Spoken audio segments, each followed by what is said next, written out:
हे विष्णु जी नमन तुम्हें, तुम हो पालनहार। उपकार बड़ा है तुम्हारा, उपकार बड़ा है तुम्हारा, करते हैं बारंबार। हे विष्णु जी नमन तुम्हें, तुम हो पालनहार। जय श्री राधे कृष्णा। दोस्तों, इस वीडियो में मैं आज आपको गुरुवार की व्रत कथा का श्रवण कराने जा रही हूँ। आइए कथा प्रारंभ करते हैं। प्रेम से बोलिए भगवान श्री हरि विष्णु की जय, भगवान बृहस्पति देव की जय। देव गुरु बृहस्पति को बुद्धि और शिक्षा का कारक माना जाता है। गुरुवार को बृहस्पति देव की पूजा करने से धन, विद्या, मान सम्मान, प्रतिष्ठा और कई अन्य मनोवांछित फलों की प्राप्ति होती है। धार्मिक ग्रंथों के अनुसार गुरुवार को भगवान बृहस्पति की पूजा का विधान है। गुरुवार के दिन व्रत और कथा सुनने से घर परिवार में सुख समृद्धि बनी रहती है। आइए कथा प्रारंभ करते हैं। प्राचीन समय की बात है। एक बड़ा प्रतापी तथा दानी राजा था। वह प्रत्येक गुरुवार को व्रत रखता एवं पूजन करता था, परंतु यह सब बातें उसकी रानी को अच्छी नहीं लगती थीं। न वो व्रत करती और न ही किसी को एक पैसा दान में देती, तथा राजा से भी वो ऐसा करने को मना किया करती थी। एक समय की बात है, राजा शिकार खेलने वन को चले गए। घर पर रानी और दासी थी। उस समय गुरु बृहस्पति देव साधु का रूप धारण कर राजा के दरवाजे पर भिक्षा मांगने आए। साधु ने रानी से भिक्षा मांगी तो वो कहने लगी, हे साधु महाराज, मैं इस दान और पुण्य से तंग आ गई हूँ। आप कोई ऐसा उपाय बताएं जिससे ये सारा धन नष्ट हो जाए तथा मैं आराम से रह सकूं। साधु रूपी बृहस्पति देव ने कहा, हे देवी, तुम तो बड़ी विचित्र हो। संतान और धन से भी कोई दुखी होता है? अगर तुम्हारे पास धन अधिक है तो इसे शुभ कार्यों में लगाओ, जिससे तुम्हारे दोनों लोग सुधरें। परंतु साधु की इन बातों से रानी खुश नहीं हुई। उसने कहा, मुझे ऐसे धन की आवश्यकता नहीं जिसे मैं अन्य लोगों को दान दूं तथा जिसको संभालने में ही मेरा सारा समय नष्ट हो जाए। साधु ने कहा, यदि तुम्हारी ऐसी इच्छा है तो जैसा मैं तुम्हें बताता हूँ तुम वैसा ही करना। बृहस्पतिवार के दिन घर को गोबर से लीपना, अपने केशों को पीली मिट्टी से धोना, केशों को धोते समय स्नान करना, राजा से कहना वह हजामत बनवाए, भोजन में मांस मदिरा खाना, कपड़ा धोबी के हाथ धुलने डालना। इस प्रकार 7 बृहस्पतिवार करने से तुम्हारा सब धन नष्ट हो जाएगा। इतना कहकर साधु बने बृहस्पति देव अंतर्ध्यान हो गए। साधु के कहे अनुसार करते हुए रानी को केवल 3 बृहस्पतिवार ही बीते थे कि उसकी समस्त धन संपत्ति नष्ट हो गई। भोजन के लिए परिवार तरसने लगा। एक दिन राजा रानी से बोला, हे रानी, तुम यहीं रहो, मैं दूसरे देश को जाता हूँ, क्योंकि यहाँ पर मुझे सभी मनुष्य जानते हैं, इसलिए मैं यहाँ कोई छोटा कार्य नहीं कर सकता। ऐसा कहकर राजा परदेश चला गया। वहाँ वह जंगल में से लकड़ी काट कर लाता और शहर में बेचता। इस तरह वह अपना जीवन व्यतीत करने लगा। उधर राजा के बिना रानी और दासी दुखी रहने लगी। एक समय जब रानी और दासियों को 7 दिन बिना भोजन के रहना पड़ा तो रानी ने अपनी दासी से कहा, हे दासी, यहाँ पास ही के नगर में मेरी बहन रहती है। वह बड़ी धनवान है। तू उसके पास जा और कुछ ले आ ताकि थोड़ा बहुत गुजर बसर हो जाए। दासी रानी की बहन के पास गई। उस दिन बृहस्पतिवार था। रानी की बहन उस समय बृहस्पतिवार की कथा सुन रही थी। दासी ने रानी की बहन को अपनी रानी का संदेश दिया, लेकिन रानी की बहन ने कोई उत्तर नहीं दिया। जब दासी को रानी की बहन से कोई उत्तर नहीं मिला तो वो बहुत दुखी हुई। उसे क्रोध भी आया। दासी ने वापस आकर रानी को सारी बात बता दी। सुनकर रानी ने अपने भाग्य को कोसा। उधर रानी की बहन ने सोचा कि मेरी बहन की दासी आई थी, परंतु मैं उससे नहीं बोली, इससे वो बहुत दुखी हुई होगी। कथा सुनकर और पूजन समाप्त कर वो अपनी बहन के घर गई और कहने लगी, हे बहन, मैं बृहस्पतिवार का व्रत कर रही थी। तुम्हारी दासी गई, परंतु जब तक कथा होती है तब तक ना उठते हैं और ना बोलते हैं, इसलिए मैं नहीं बोली। कहो दासी क्यों गई थी? रानी बोली, बहन, हमारे घर अनाज नहीं था। ऐसा कहते कहते रानी की आंखें भर आई। उसने दासियों समेत भूखा रहने की बात भी अपनी बहन को बता दी। रानी की बहन बोली, बहन देखो, बृहस्पति देव भगवान सबकी मनोकामना पूर्ण करते हैं। देखो, शायद तुम्हारे घर में अनाज रखा हो। यह सुनकर दासी घर के अंदर गई तो वहां उसे एक घड़ा अनाज का भरा मिल गया। उसे बड़ी हैरानी हुई, क्योंकि उसने तो एक एक बर्तन देख लिया था।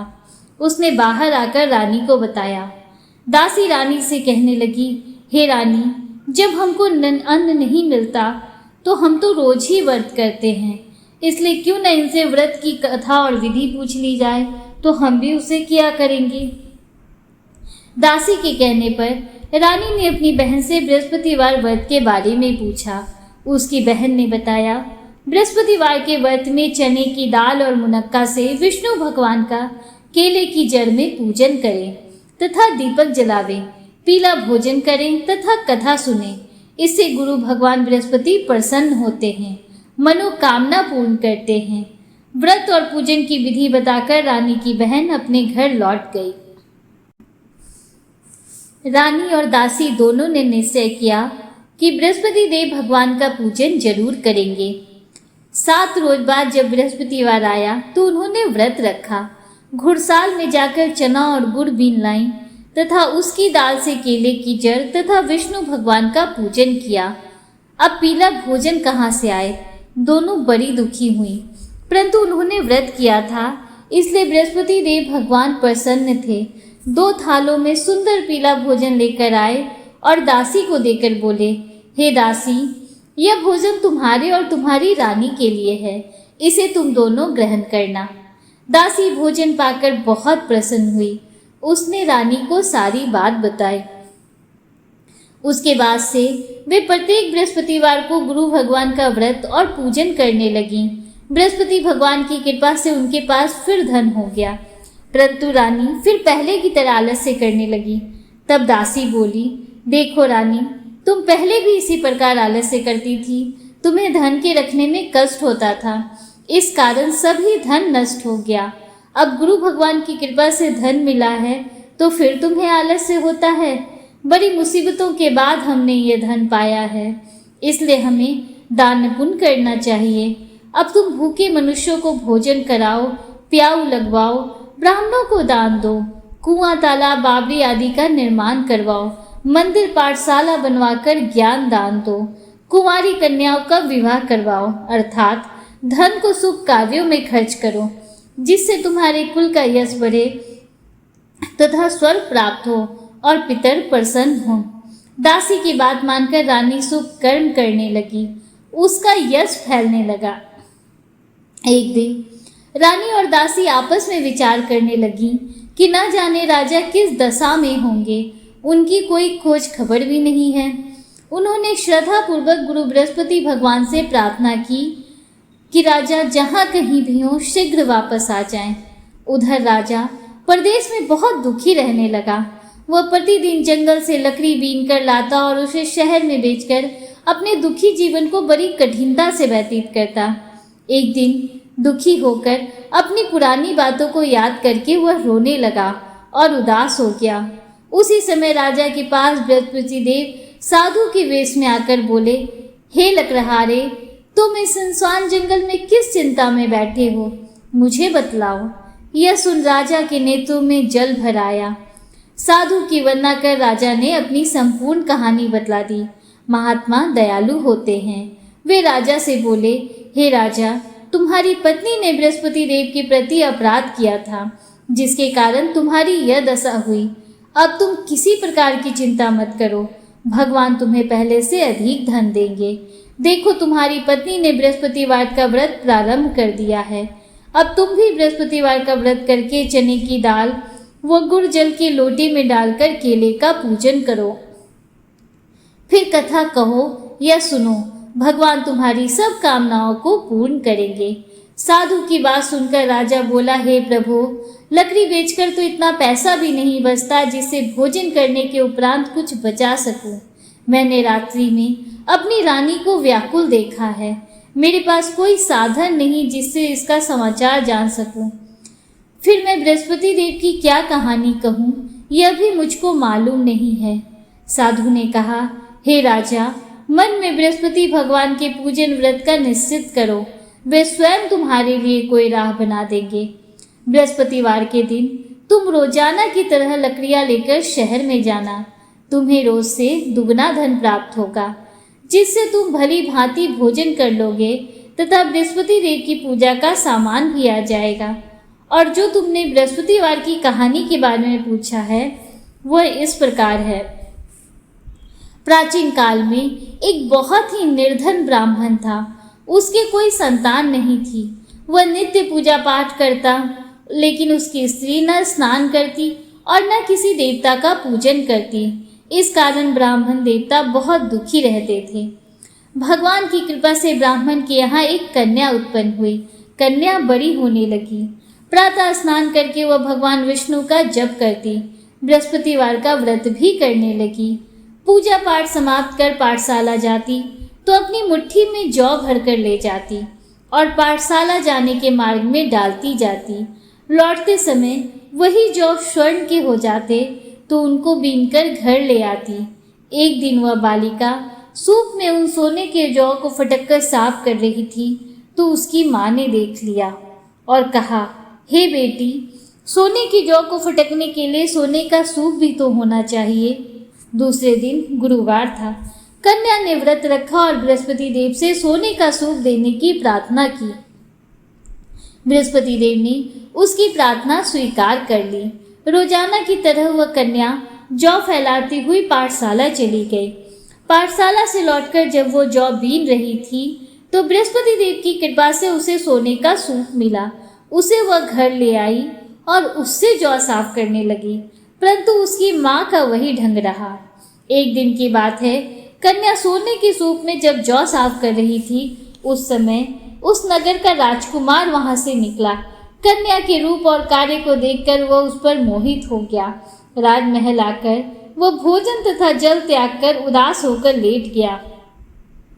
राजा को जब राजकुमार द्वारा अन्न जल त्यागने का समाचार ज्ञात हुआ तो अपने मंत्रियों के साथ वह अपने पुत्र के पास गया और कारण पूछा। राजकुमार ने राजा को उस लड़की के घर का पता भी बता दिया। तब मंत्री उस लड़की के घर गया। मंत्री ने ब्राह्मण के समक्ष राजा की ओर से निवेदन किया। कुछ ही दिनों बाद ब्राह्मण की कन्या का विवाह राजकुमार के साथ संपन्न हो गया। कन्या के घर से जाते ही ब्राह्मण के घर में पहले की भांति गरीबी का निवास हो गया। एक दिन दुखी होकर ब्राह्मण अपनी पुत्री से मिलने गए। बेटी ने पिता की अवस्था को देखा और अपनी माँ का समाचार पूछा। ब्राह्मण ने सभी हाल कह सुनाया।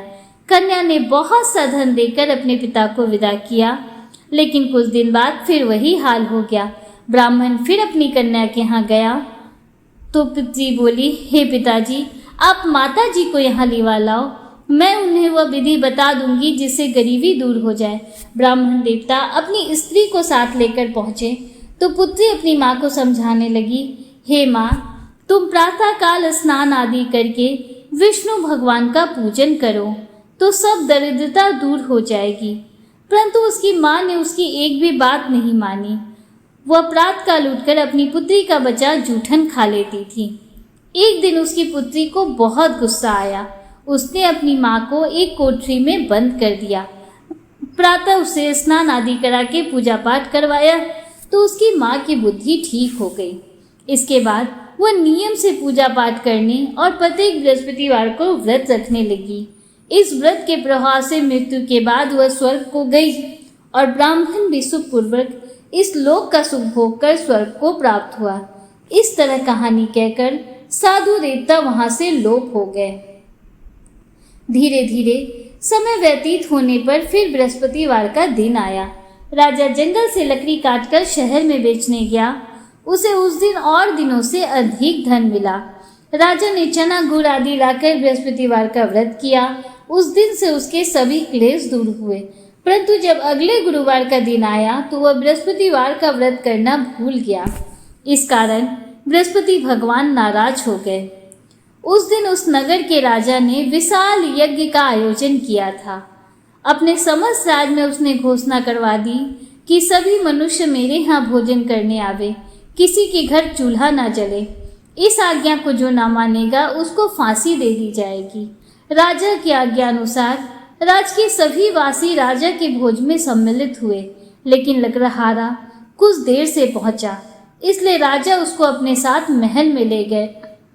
जब राजा लकड़हारे को भोजन करा रहे थे तो रानी की दृष्टि उस खूंटी पर पड़ी जिस पर उसका हार लटका हुआ था। उसे हार खूंटी पर लटका दिखाई नहीं दिया। रानी ने निश्चय किया कि मेरा हार इसी लकड़हारे ने चुरा लिया है। उसी समय सैनिक बुलवाकर उसको जेल में डलवा दिया। लकड़हारा जेल में विचार करने लगा कि न जाने कौन से पूर्व जन्म के कर्म से मुझे यह दुख प्राप्त हुआ, और उसी साधु को याद करने लगा जो जंगल में मिला था। तत्काल बृहस्पति देव साधु के रूप में प्रकट हो गए और कहने लगे, अरे मूर्ख, तूने बृहस्पति देवता की कथा नहीं कही, इसी कारण तुझे दुख प्राप्त हुआ है। अब चिंता मत कर, बृहस्पतिवार के दिन जेल खाने के दरवाजे पर तुझे 4 पैसे पड़े मिलेंगे। उनसे तू बृहस्पतिवार की पूजा करना तो तेरे सभी कष्ट दूर हो जाएंगे। अगले बृहस्पतिवार उसे जेल के द्वार पर 4 पैसे मिले। राजा ने पूजा का सामान मंगवाकर कथा कही और प्रसाद बांटा। उसी रात्रि में बृहस्पति देव ने उस नगर के राजा को स्वप्न में कहा, हे राजा, तूने जिसे जेल में बंद किया है उसे कल छोड़ देना, वह निर्दोष है। राजा प्रातःकाल उठा और खूंटी पर हार टंगा देखकर लकड़हारे को बुलाकर क्षमा मांगी तथा राजा के योग सुंदर वस्त्र आभूषण भेंट कर उसे विदा किया। गुरुदेव की आज्ञा अनुसार राजा अपने नगर को चल दिया। राजा जब नगर के निकट पहुंचा तो उसे बड़ा ही आश्चर्य हुआ। नगर में पहले से अधिक बाग, तालाब और कुएं तथा बहुत से धर्मशालाएं, मंदिर आदि बने हुए थे। राजा ने पूछा कि यह किसका बाग और धर्मशाला है।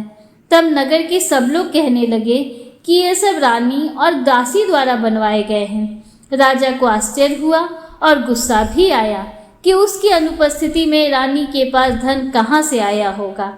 जब रानी ने ये खबर सुनी कि राजा आ रहे हैं तो उसने अपनी दासी से कहा, हे दासी, देख राजा हमको कितनी बुरी हालत में छोड़ गए थे।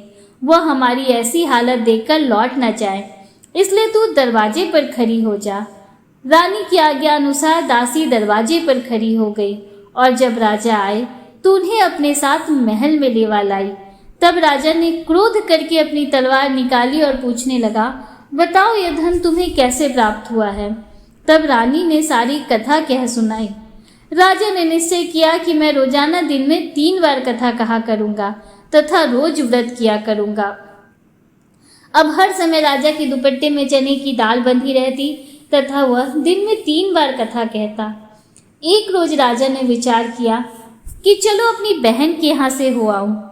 इस तरह का निश्चय कर राजा घोड़े पर सवार हो अपनी बहन के यहाँ चल दिया। मार्ग में उसने देखा कि कुछ आदमी एक मुर्दे को लिए जा रहे हैं। उन्हें रोककर राजा कहने लगा, अरे भाइयों, मेरे बृहस्पति की कथा सुन लो। वे बोले, लो हमारा तो आदमी मर गया है, इसको अपनी कथा की पड़ी है। परंतु कुछ आदमी बोले, अच्छा कहो, हम तुम्हारी कथा भी सुनेंगे। राजा ने दाल निकाली और कथा कहनी शुरू कर दी। जब कथा आधी हुई तो मुर्दा हिलने लगा और जब कथा समाप्त हुई तो राम राम करके वह मुर्दा खड़ा हो गया। राजा आगे बढ़ा। उसे चलते चलते शाम हो गई। आगे मार्ग में उसे एक किसान खेत में हल चलाता मिला। राजा ने उसे कथा सुनने का आग्रह किया, लेकिन वह नहीं माना। राजा आगे चल पड़ा। राजा के हटते ही बैल पछाड़ खाकर गिर पड़े तथा किसान के पेट में बहुत जोर से दर्द होने लगा। उसी समय किसान की माँ रोटी लेकर आई। उसने जब देखा तो अपने पुत्र से सब हाल पूछा। बेटी ने सभी हाल बता दिया। बुढ़िया दौड़ी दौड़ी उस घुड़सवार के पास गई और उससे बोली, मैं तेरी कथा सुनूंगी, तू अपनी कथा मेरे खेत पर ही चलकर कहना। राजा ने लौटकर बुढ़िया के खेत पर जाकर कथा कही, जिसके सुनते ही बैल खड़े हो गए तथा किसान के पेट का दर्द भी बंद हो गया। राजा अपनी बहन के घर पहुंच गया। बहन ने भाई की खूब मेहमानी की। दूसरे रोज प्रातःकाल राजा जागा तो वह देखने लगा कि सब लोग भोजन कर रहे हैं। राजा ने अपनी बहन से पूछा, ऐसा कोई मनुष्य है जिसने भोजन नहीं किया हो, जो मेरी बृहस्पतिवार की कथा सुन ले। बहन बोली, हे भैया, यह देश ऐसा ही है। पहले यहाँ के लोग भोजन करते हैं, बाद में अन्य काम करते हैं। फिर वह एक कुम्हार के घर गई जिसका लड़का बीमार था। उसे मालूम हुआ कि उसके यहाँ 3 दिन से किसी ने भोजन नहीं किया है। रानी ने अपने भाई की कथा सुनने के लिए कुम्हार से कहा। वह तैयार हो गया। राजा ने जाकर बृहस्पतिवार की कथा कही, जिसको सुनकर उसका लड़का ठीक हो गया। अब तो हर तरफ राजा की प्रशंसा होने लगी। एक दिन राजा ने अपनी बहन से कहा, हे बहन, मैं अब अपने घर जाऊंगा, तुम भी तैयार हो जाओ। राजा की बहन ने अपनी सास से अपने भाई के साथ जाने की आज्ञा मांगी। सास बोली, हाँ चली जा, परंतु अपने लड़कों को मत ले जाना, क्योंकि तेरे भाई की कोई संतान नहीं होती है। बहन ने अपने भाई से कहा, हे भैया, मैं तो चलूंगी, परंतु कोई बालक नहीं जाएगा। राजा ने कहा, जब कोई बालक नहीं जाएगा तब तुम ही चलकर क्या करोगी। अपनी बहन को भी छोड़कर दुखी मन से राजा अपने नगर को लौट आया। राजा ने अपनी रानी से सारी कथा बताई और बिना भोजन किए वह सैया पर लेट गया। रानी बोली, हे प्रभु, बृहस्पति देव ने हमें सब कुछ दिया है, वे हमें संतान अवश्य देंगे। उसी रात बृहस्पति देव ने राजा को स्वप्न में कहा, हे राजा, उठ, सभी सोच त्याग दे, तेरी रानी गर्भवती है। राजा को यह जानकर बड़ी खुशी हुई। 9वें महीने रानी के गर्भ से एक सुंदर पुत्र पैदा हुआ। तब राजा बोला, हे रानी, स्त्री बिना भोजन के रह सकती है, परंतु बिना कहे नहीं रह सकती। जब मेरी बहन आए तो तुम उससे कुछ मत कहना। रानी ने हाँ कर दी। जब राजा की बहन ने यह शुभ समाचार सुना तो वह बहुत खुश हुई तथा बधाई लेकर अपने भाई के यहाँ आई। रानी ने तब उसे आने का उलाहना दिया। घोड़ा चढ़ी तो आई नहीं, गधा चढ़ी आई। जब भाई अपने साथ ला रहे थे तब टाल गई, उनके साथ ना आई, और आज अपने आप ही भागी भागी बिना बुलाए आ गई। तो राजा की बहन बोली, भाई, मैं इस प्रकार ना कहती तो तुम्हारे घर औलाद कैसे होती। बृहस्पति देव सभी कामनाएं पूर्ण करते हैं। जो सद्भावना पूर्वक बृहस्पतिवार का व्रत करता है एवं कथा पढ़ता है अथवा सुनता है और दूसरों को सुनाता है, बृहस्पति देव उसकी सभी मनोकामनाएं पूर्ण करते हैं, उनकी सदैव रक्षा करते हैं। जो संसार में सद्भावना से गुरुदेव का पूजन एवं व्रत सच्चे हृदय से करते हैं, जैसी सच्ची भावना से रानी और राजा ने बृहस्पति देव की कथा का गुणगान किया तो उनकी सभी इच्छाएं बृहस्पति देव जी ने पूर्ण की। अनजाने में भी बृहस्पति देव की उपेक्षा न करें, ऐसा करने से सुख शांति नष्ट हो जाती है। इसलिए सबको कथा सुनने के बाद प्रसाद लेकर जाना चाहिए। हृदय से उनका मनन करते हुए जयकारा बोलना चाहिए। इति श्री बृहस्पतिवार व्रत कथा संपूर्ण। बोलिए भगवान श्री हरि विष्णु की जय। दोस्तों, उम्मीद करती हूँ कि गुरुवार की ये व्रत कथा आपको पसंद आई होगी। अगर वीडियो आपको अच्छा लगा हो तो वीडियो को लाइक कीजिए, दूसरों के साथ शेयर कीजिए, कमेंट में हर हर महादेव, जय श्री राधे कृष्णा जरूर लिखिए। अगर आप हमारे चैनल पर पहली बार आए हैं तो चैनल को सब्सक्राइब कीजिए। हमारे चैनल पर प्रतिदिन पौराणिक कथाओं का श्रवण कराया जाता है। बेल आइकन जरूर प्रेस कीजिए, जिससे आगे भी आपको ऐसी ही रोचक जानकारियाँ मिलती रहें। मिलते हैं आपसे अगली वीडियो में, तब तक के लिए हर हर महादेव, जय श्री राधे कृष्णा, राधे राधे।